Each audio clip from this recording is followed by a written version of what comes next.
Welcome to ఆర్దే TV. మనతో పాటు BRS social media warrior ఖుషి ఉన్నారు. ఆమెను అడిగి తెలుసుకునే ప్రయత్నం చేద్దాం. మేడం నమస్తే. నమస్తే.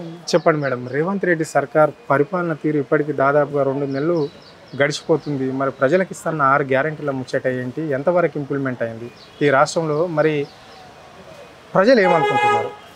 వచ్చి 22 నెలల కన్నా ఎక్కువ అయిపోయింది రేవంత్ రెడ్డి సర్కార్. కానీ ఇచ్చిన 6 గ్యారెంటీలు 420 హామీలు ఇచ్చిందే 420 హామీలు. అట్లాంటప్పుడు నెరవేరుస్తాడని మనం కూడా అనుకోవద్దు. ఏదో ఎలక్షన్లో గెలవాలని మాత్రమే నామమాత్రంగా ఏదో సీఎం అవుతాడని కళలో కూడా కలగనలేదు కావచ్చు రేవంత్ రెడ్డి గారు.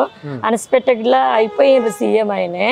కానీ ఇచ్చిన 6 గ్యారెంటీలు 420 హామీలు ఎప్పటికీ నెరవేర్చారు. 2 లక్షల రుణమాఫ్ అన్నారు, అది కూడా చేయలేదు.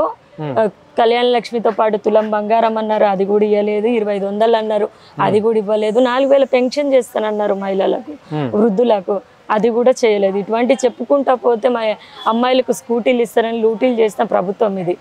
ఇట్లా వీళ్ళు వచ్చిన 22 నెలల్లో కేవలం ఒకటి బీఆర్ఎస్ పార్టీని బదలాం చేయడం తప్ప వీళ్ళు చేసింది ఏం లేదు.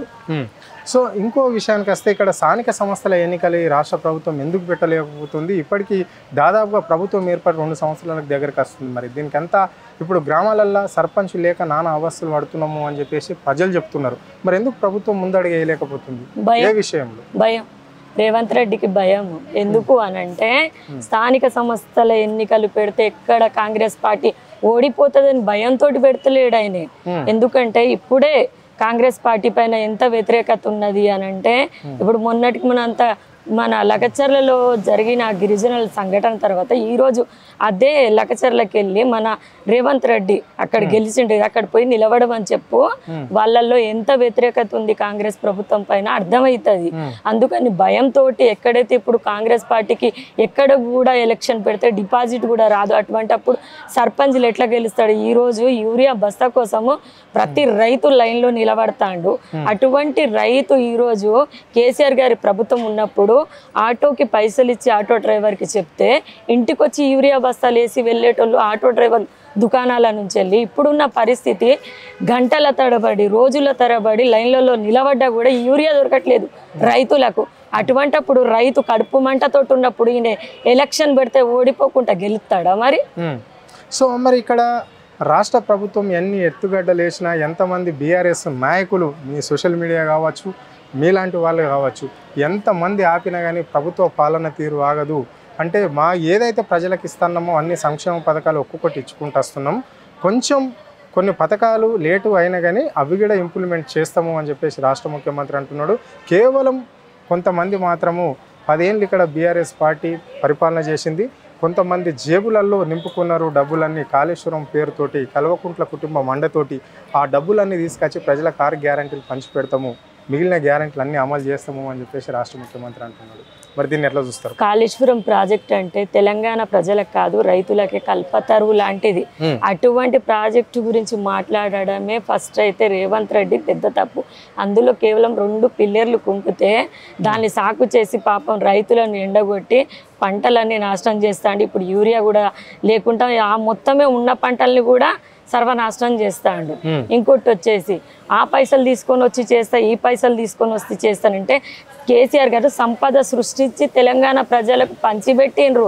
అప్పుడు ఉన్న కేంద్ర ప్రభుత్వాలు ఏమి తీసుకొని వచ్చి కట్టలు కట్టి ఇక్కడ మన రాష్ట్ర ప్రభుత్వానికి ఇవ్వలేదు. కేసీఆర్ గారు అనేక ఇటువంటి మంచి ప్రాజెక్టులు నిర్మించిండ్రు.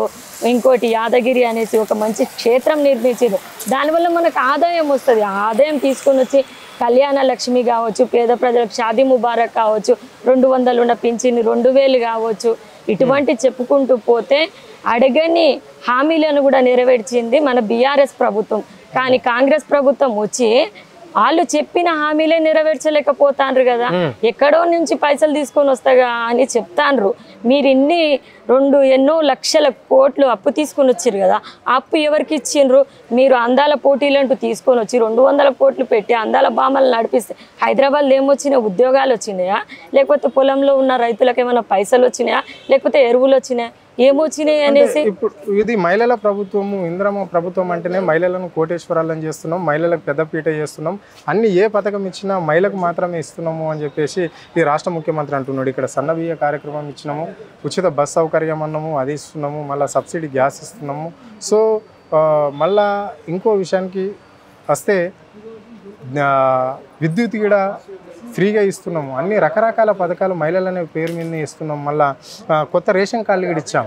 సో మళ్ళీ ఇందిరమ్మ ఇండ్లు కూడా మహిళలకే ఇస్తున్నాము, మహిళల పేరు మీదనే ఇస్తున్నాం. కాబట్టి ఇది ఇందిరమ్మ రాజ్యం, మహిళలకే పెద్దపీట చేస్తున్న ఈ ప్రభుత్వాన్ని మహిళలు మాకు అండదండ ఉన్నారు, ఎప్పుడు మా తోడే ఉంటారు ఈ మహిళలు ఈ రాష్ట్రంలో అని చెప్పేసి కాంగ్రెస్ నాయకులు అనుకుంటున్న మాటలు. పెద్దపీట వేస్తానని హైడ్రా అనేసి ఎంతో అందంగా మహిళలు ఇంటి మహాలక్ష్మిలే నిర్మించుకున్న వాళ్ళ ఇల్లులు కూలగొట్టి ఆ మహిళలను రోడ్డు పాలు చేసిండు. పాపం వాళ్ళు నానా అవస్థలు పడి కట్టుకున్నారు, లోన్లు అని వాళ్ళు ఎంత ఏడిచిండ్రు. ఇక్కడ వచ్చేసి ఫ్రీ బస్ అనేసి మహిళలకు విలువ లేకుండా చేసిండు. మహిళలను ఈరోజు చెయ్యెత్తి చూపితే బస్ ఆపే రోజులు పోయి, చెయ్యెత్తి చూపితే కాదు డ్రైవర్లు నానా తిట్లు తిడతాండ్రు.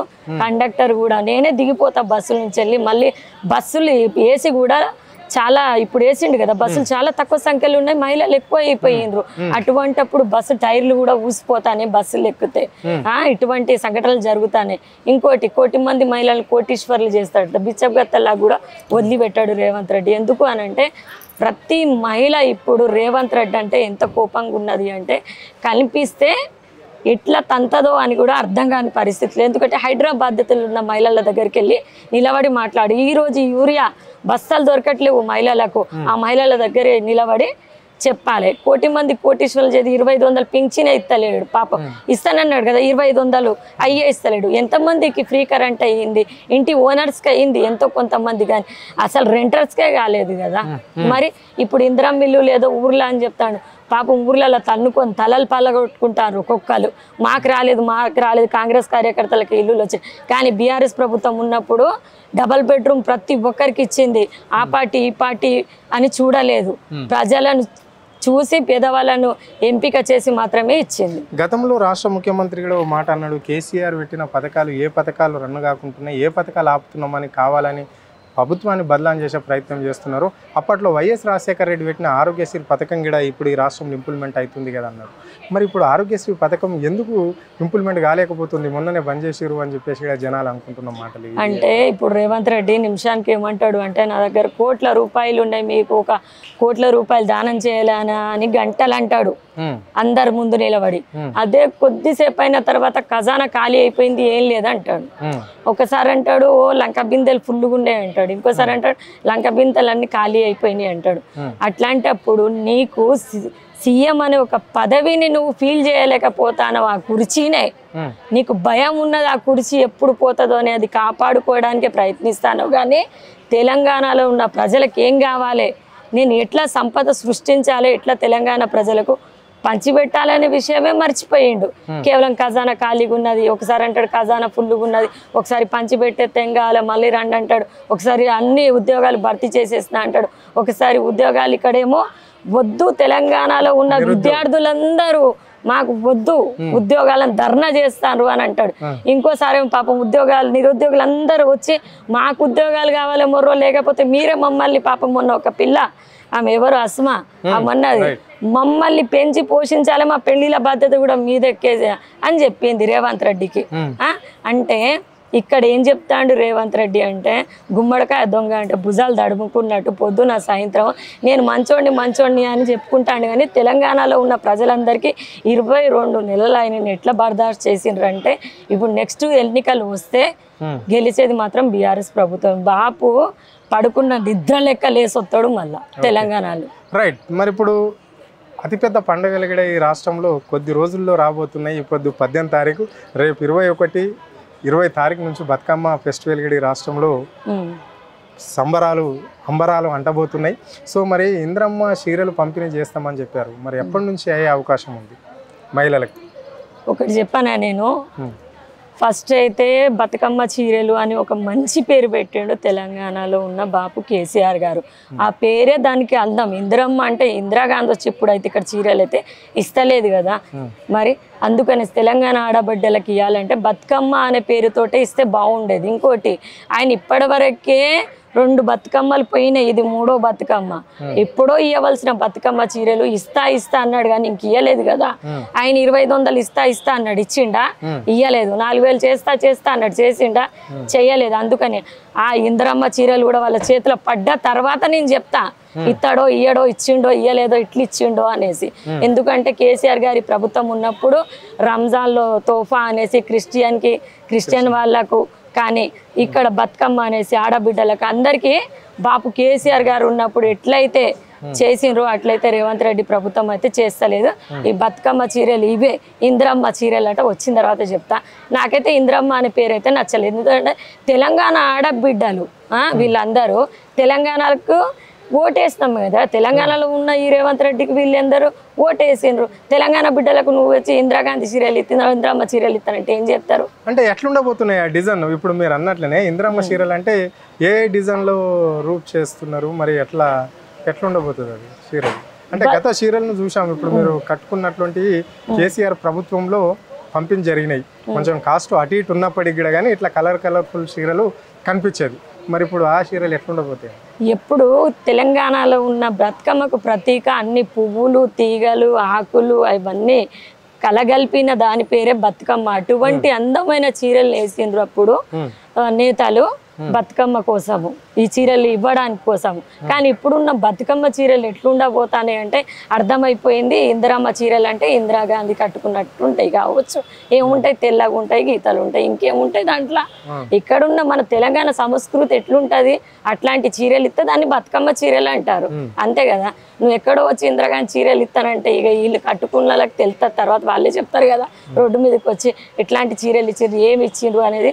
ఇచ్చిన తర్వాత వాళ్ళు కట్టుకున్న తర్వాత అర్థమవుతుంది. మాకైతే బతుకమ్మ చీరలు అందంగా ఉండే, ఎందుకంటే ప్రతి ఒక్కరు కట్టుకొని ఆడినాం మేము బతుకమ్మ, కాబట్టి చెప్తాను. Okay, right. ఇది కృషితో ఈరోజు ఫేస్ టు ఫేస్.